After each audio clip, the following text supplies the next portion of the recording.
How we doing? Welcome back to this video channel, this YouTube channel. I'm with my friend Connor McCaskill once again. Right now we each have like a ton of devices rolling right now to make this video for you guys. There, I'm gonna do like a vlog style for this.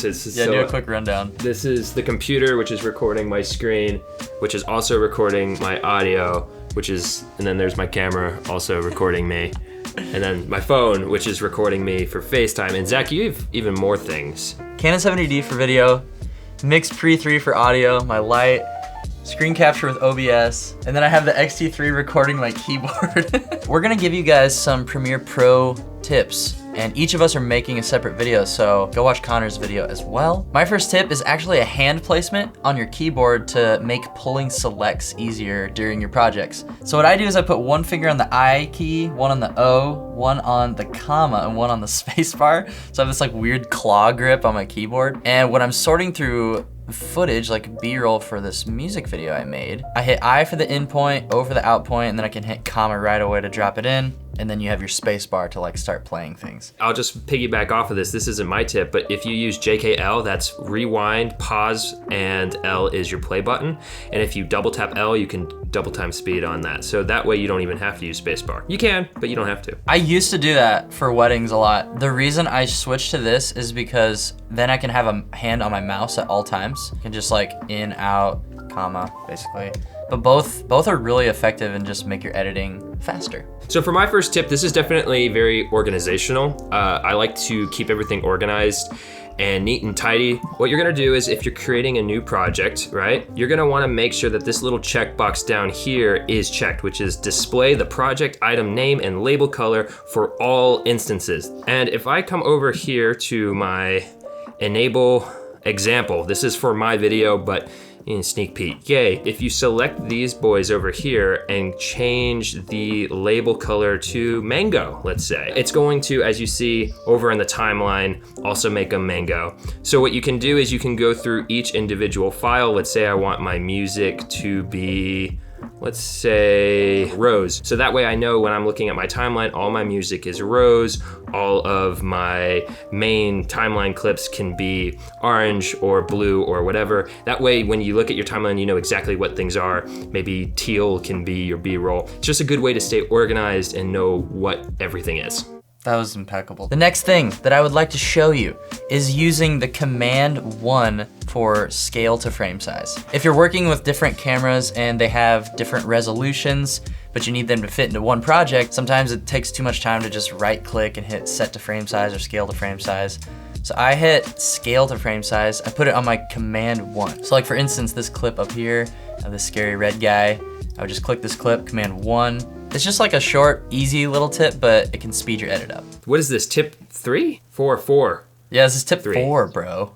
Tip 4. Tip 4, typically if you shoot in, let's say a 24 FPS timeline or 23976, or if you're in Europe, I guess that would be 25 frames per second. So you have your base layer of footage. So let's say that that's what this is on my timeline. But you went ahead and you shot really schmexy 60 FPS B-roll, and you wanna quickly convert that 60 FPS B-roll into 24 frames per second. That way it plays in that nice, pretty slow motion. So instead of traditional, just drop it on your timeline, double click, go to speed and duration, change the percentage or change the length to whatever you want, which is just long and complicated, and it's not exactly 100% accurate. So what you can do is you can go over here to this little icon and right click it, come up to modify, interpret footage, and as you can see right here, you have use frame rate as 60 FPS, that's what it's default to. You're gonna toggle the one below it, and you're going to say assume frame rate is 23.976. So you're telling Premiere Pro to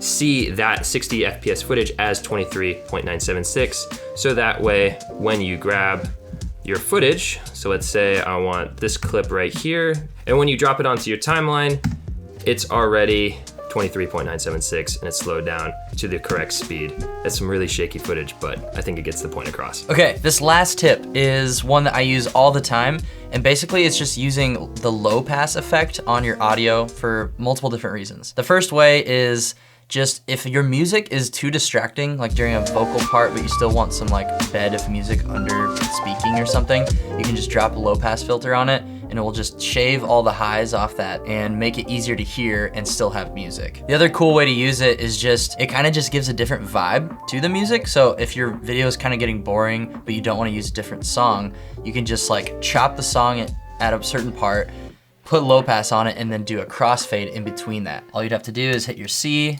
cut the music here.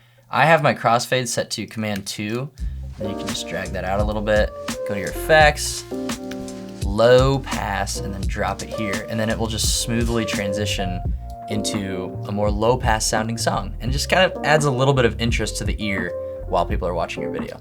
Thank you guys so much for watching my video. Make sure you go watch Connor's video, support his channel. He's beautiful, has luscious hair, and good content. What more could you want, world? He's given it all.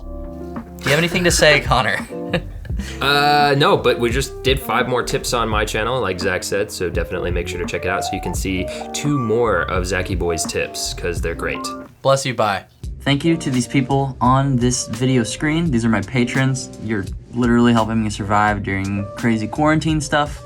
I would like to shout out 2 of my top tier patrons, the people who support with $9 or more per month, and that is Kyle Schaefer and Cash Carter. Thank you guys so much for being top tier supporters. If you'd like to support me, there's a link on the screen.